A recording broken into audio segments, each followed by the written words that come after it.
Por meio das redes sociais, o presidente Jair Bolsonaro pronunciou-se contra o caráter de tribunal de exceção que tem sido apresentado na CPI da pandemia. No ensejo, o chefe de Estado solidarizou-se com a médica Nise Yamaguchi, que foi insultada por senadores. Bolsonaro afirmou: "Minha solidariedade à doutora Nise, médica e cientista com extenso currículo que participou de um verdadeiro tribunal de exceção. É inadmissível que profissionais de saúde sejam tratados de forma tão covarde. É preciso respeitar a autoridade e a autonomia médica.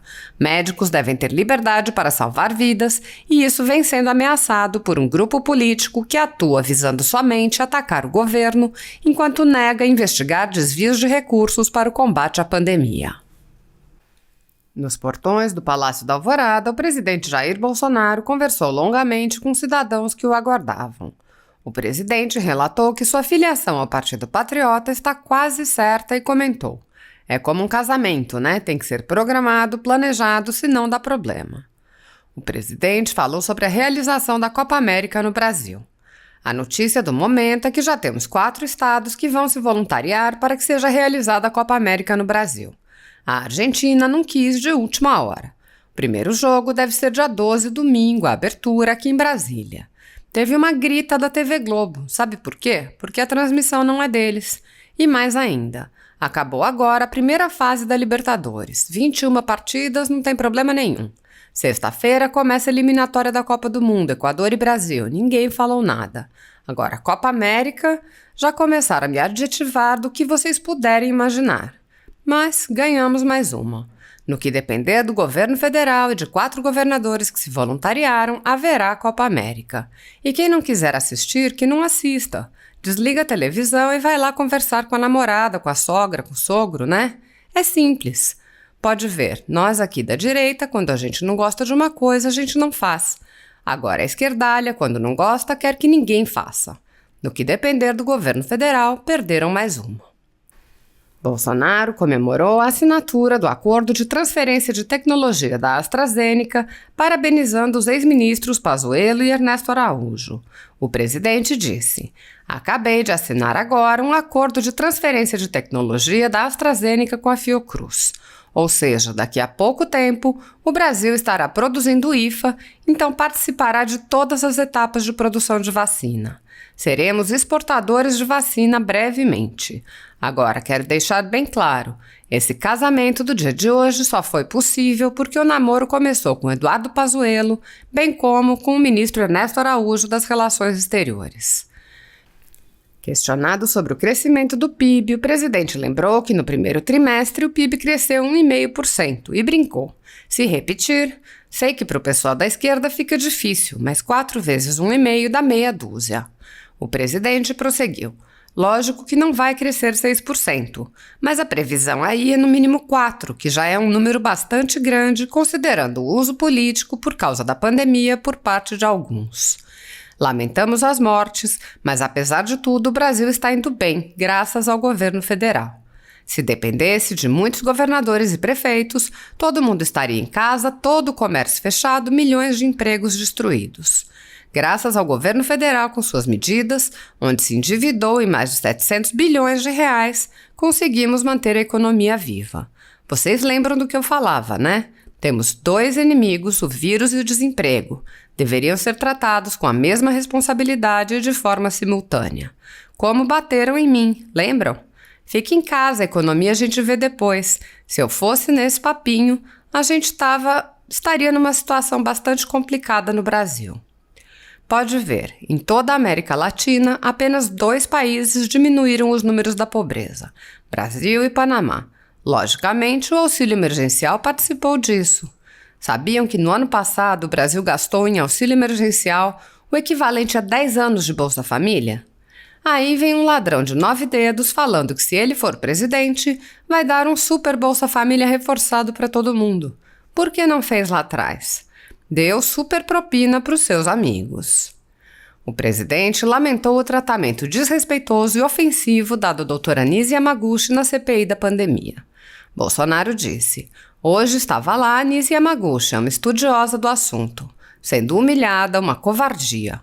Um cara com 17 inquéritos no Supremo, PhD em corrupção e tentando fazer o quê? Olha que ridículo, ficaram 1 hora batendo na Nise. A senhora sabia do decreto para mudar a bula? Eu não sabia que se mudava a bula por decreto. Bolsonaro questionou. Eu quero saber dessa CPI quem foi que rascunhou esse decreto. O do Omar Aziz é real. Um assessor dele rascunhou e deu entrada em um projeto de lei com a assinatura do Omar Aziz, condenando a até 3 anos de cadeia o médico que porventura receitasse algo fora da bula. E depois, quando botei nas minhas mídias sociais, botei às 9h30 ele retirou o projeto dele. Não é só para o médico. Se uma mãe receitar um remédio fora da bula para o filho e um vizinho denunciar, também vai presa. Realmente, esse Omar Aziz é inqualificável. Há cidadãos que diziam que o relator da CPI, Renan Calheiros, já tem o relatório pronto. O presidente disse: esse relatório do Renan não dá nem para botar no banheiro, porque vai estar mais sujo do que o papel higiênico que tem lá. O presidente prosseguiu: é impressionante as perguntas que fazem na CPI com a clara demonstração de que não tem do que acusar. Agora quero ver a ministra Rosa Weber, que os governadores entraram no Supremo para que não fossem chamados na CPI. Vamos ver o que acontece. O próprio Renan disse que não vai apurar desvio de recursos. É lógico, não vai apurar a especialidade do Renan. Olá, meus amigos, aqui é o deputado federal Márcio Labre. Hoje é dia 4 de agosto de 2020, terça-feira. Eu estou falando aqui direto de Brasília. Uma das razões de eu estar aqui hoje é para dar entrada num requerimento muito importante. É um assunto muito sério, é um assunto que trouxe inúmeros prejuízos do ponto de vista de opinião para o governo federal, por conta de reportagens distorcidas com base num documento produzido pela CPMI das fake news, que agora a nossa equipe de advogados e uma grande equipe que nós formamos durante esse tempo, nós conseguimos desmascarar toda a farsa que foi montada quando acusou o governo, quando eles acusaram o governo de ter irrigado sites de fake news, irrigado sites financeiramente através da SECOM, da Secretaria de Comunicação, para falar em favor do governo Bolsonaro, principalmente na reforma da Previdência. Inclusive a Patrícia Campos Melo soltou uma reportagem que deu bastante repercussão, acusando o governo de ter feito isso, e nós passamos esse período inteiro fazendo uma investigação minuciosa para desmascarar ponto a ponto. Primeira questão que está sendo inquirida aqui junto à CPMI, é o senhor Ângelo Coronel e a senhora Lídice da Mata, eles vão ter que se explicar nesse requerimento, quem solicitou esse estudo legislativo que deu origem, que foi usado como base para inúmeras reportagens que difamaram e caluniaram o governo federal. Quando nós fizemos essa pesquisa mais apurada sobre o que de fato foi levantado, nós descobrimos discrepâncias absurdas, uma ação dolosa praticada por funcionários de carreira do Legislativo. Nós temos crimes aí de denunciação caluniosa, e tudo isso vai ter que ser muito bem explicado pelo senhor Ângelo Coronel e pela senhora Lídice da Mata. Então eu estou encaminhando esse requerimento. Por quê? Porque um exemplo bem simples, foi jogado amplamente nas mídias sociais, na grande imprensa, que o Terça Livre teria recebido muito dinheiro do governo federal através do Google AdSense. E quando a gente fez esse levantamento, nós percebemos que, por exemplo, ele foi registrado com 1.447 impressões, que são os cliques lá, relativos às propagandas do governo naquele site. E o site da revista Fórum, por exemplo, com 30 mil impressões.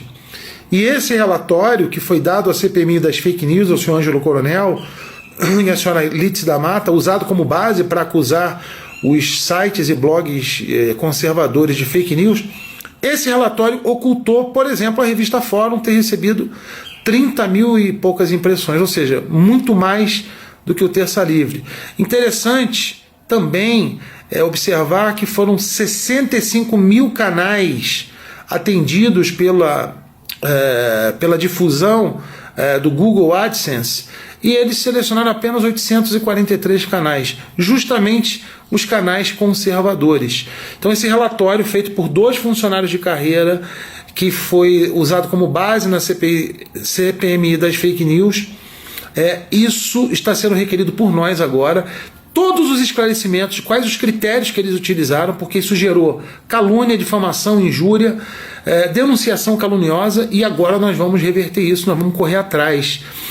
O presidente dessa CPMI e a relatora dessa CPMI vão ter que se esclarecer, vão ter que prestar esclarecimentos à sociedade, ao parlamento, a esta casa, sobre isso que aconteceu. E nós vamos até as últimas consequências. O senhor está ouvindo, senhor Ângelo Coronel? O senhor está ouvindo isso? E a senhora, dona Lídia, a senhora vai ter que se explicar. Eu, como membro da CPMI, assim que reabrir os trabalhos, eu estarei lá cobrando isso dos senhores. Então já estou protocolando agora esse requerimento e exijo, como parlamentar, que vocês se expliquem com que base os senhores fizeram o que fizeram. Porque nós vamos colocar a verdade à tona. E não vai sobrar pedra sobre pedra. Quem tiver por trás de uma crocodilagem dessa envergadura vai ser hostilizado e vai ser devidamente desmascarado. Podem esperar. É isso aí, pessoal. Grande abraço a todos e pode continuar me acompanhando nas redes aí. Deputado Federal Márcio Labre.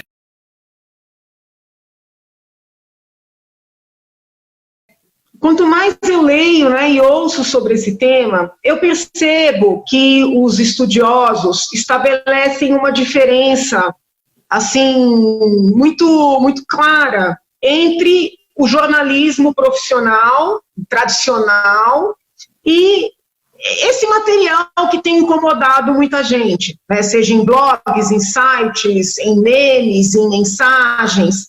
E me parece que se toma como pressuposto de que o jornalismo tradicional faz uma rígida checagem do que ele publica. E a minha experiência mostra que o jornalismo profissional, falo isso com muito respeito, e nunca fui defensora de regulamentação, nem de censura, jamais, nem sempre checa tanto, né? E a experiência política de décadas no nosso país mostra que, em vários estados, famílias com muita força política controlam os meios de comunicação. TVs, rádios, né, jornais, não raras vezes a mesma família tem todos esses tipos de veículo. Então, com todo respeito, eu fico um pouco até chocada quando eu ouço essa tranquilidade com que se opõem